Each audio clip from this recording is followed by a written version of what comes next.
사도행전 22장 12절부터 29절까지 함께 읽어보겠습니다. 바울의 자기 변론이 계속 이어지고요. 복음의 내용, 그가 어떻게 예수님을 만났는지, 어떤 사건들이 있었는지에 대해서 이야기를 이어나가고 있습니다. 오늘은 다메섹 사건 후반부인 아나니아 이야기부터 시작이 되죠. 그리고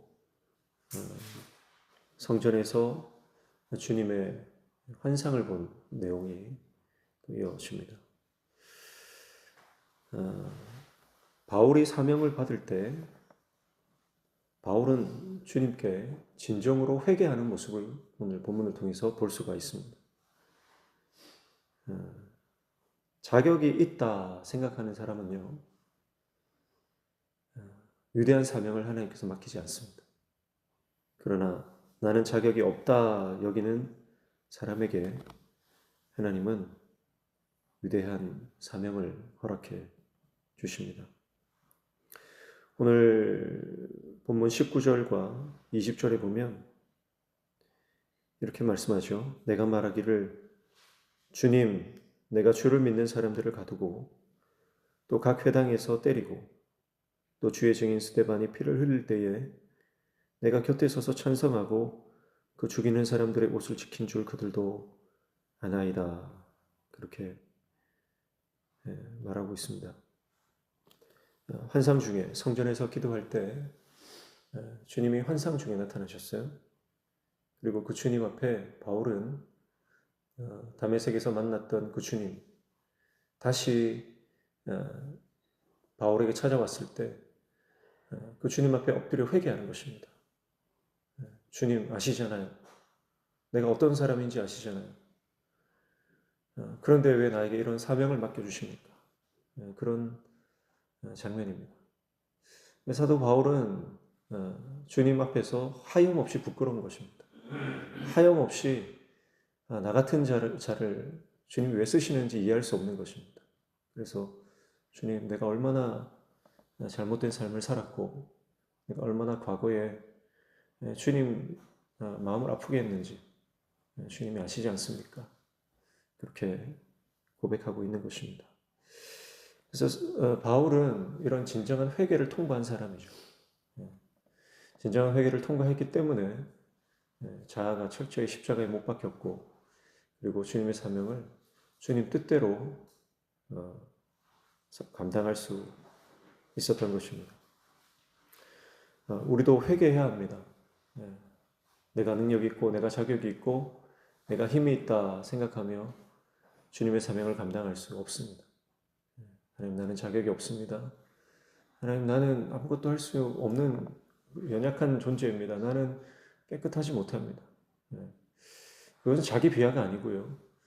하나님 앞에 온전히 그분만을 의지하는 그런 영적인 결단이 되는 것이죠. 그래서 바울의 이 회개가 사람들에게 지금 수많은 유대인들 앞에서 과거의 실수와 과거의 잘못과 나의 연약함과 나의 이 죄악된 모습들을 공개적으로 말하고 있다라고 하는 것입니다. 그러니까 이미 바울에게 있어서 과거의 그 수많은 자신의 이 약점들, 이거 드러내는 것에 주저함이 없습니다. 왜냐하면 그는 진정한 회개의 사람이었기 때문에 그렇죠. 우리 안에 있는 조그만 약점도요, 사람에게 드러내기 싫어하잖아요. 조그만 실수, 과거에 어떤 잘못했던 것들 들킬까봐 전전긍긍하며 살아가는 것이 우리의 모습이 아닌가.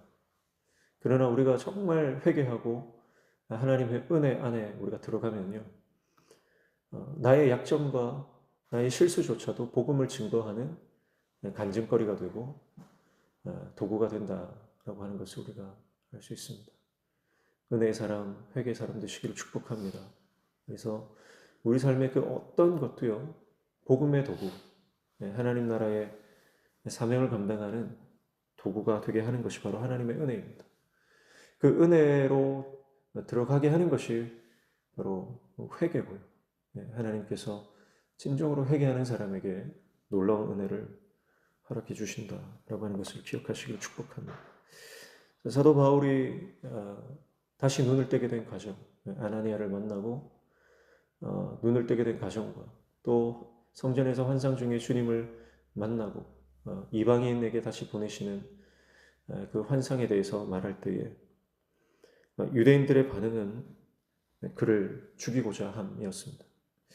성전에서 예수의 환상을 보고 이방인을 향한 선교 사명을 받았다는 말들이 유대인을 격분하게 했습니다. 그래서 이러한 자는 없애버리자, 그렇게 말하고 있어요. 22절 보십시오. 이 말하는 것까지 그들이 듣다가 소리질러 이르되 이러한 자는 세상에서 없애버리자, 살려둘 자가 아니라 하여 23절 떠들며 옷을 벗어 던지고 티끌을 공중에 날리니 그랬습니다. 자, 이것은 유대인들이 가장 격분했을 때 하는 말과 행동들입니다. 왜냐하면 이것이 신성모독이다라고 생각했기 때문입니다. 그들에게 있어서 여전히 성전은 가장 종교적이고 성전만이 가장 거룩한 그런 시스템이고 그들에게 있어서 어떤 우상화된 장소입니다. 성전은 그들에게 종교이자 신이었습니다. 그래서 자신들이 만들어 놓은 가짜 신의 테두리 안에서 자기 만족하던 그들입니다.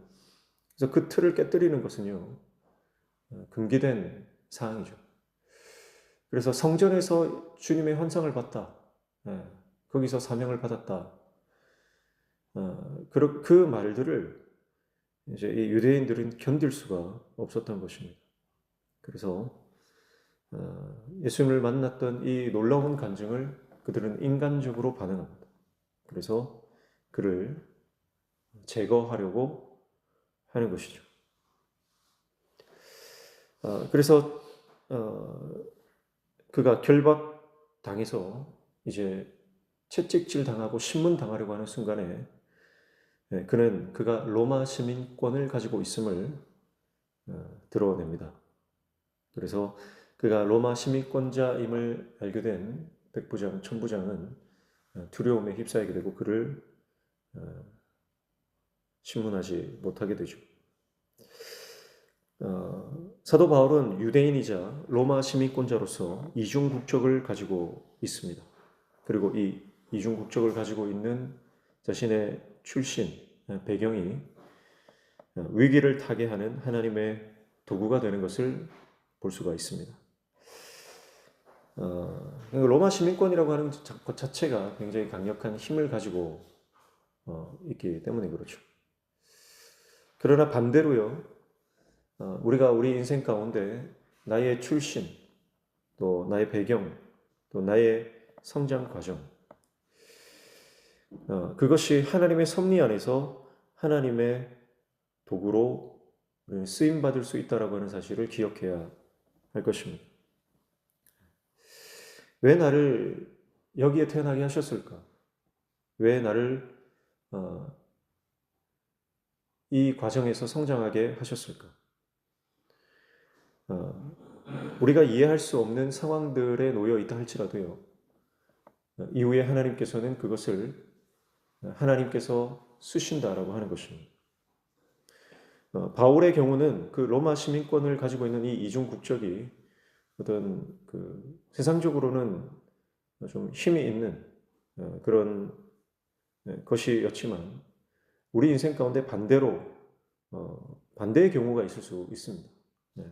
연약한 부분, 좀 아픈 상처들, 그런 것들도 우리 인생 가운데 배경이 될 수 있잖아요. 그런데 그런 것조차도 하나님께서 선으로 바꾸시고 당신의 도구로 쓰신다라고 하는 것입니다. 그러니까 지금 내가 힘들고 어려운 상황에 있다 하더라도요, 지금 눈물 나는 그런 시간 가운데 있다 할지라도 그것을 하나님께서 복음을 증거하는 아름다운 도구로 쓰신다는 것을 기억하십시오.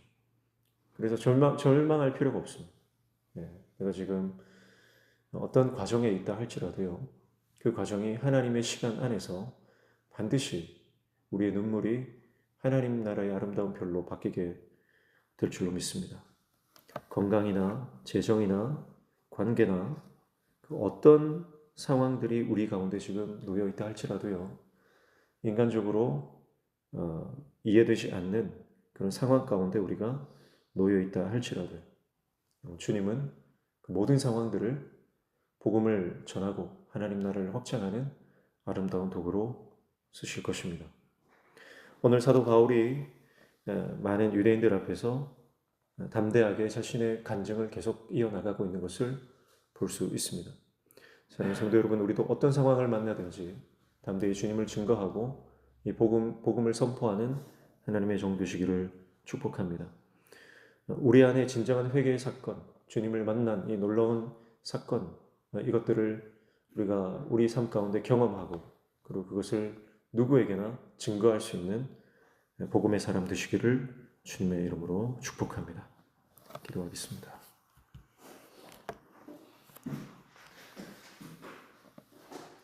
하나님, 주님을 만난 사건은 부끄러운 사건이 아니고 주님 안에서 나의 연약함과 나의 상처조차도 주님을 증거하는 아름다운 도구가 되는 줄로 믿습니다.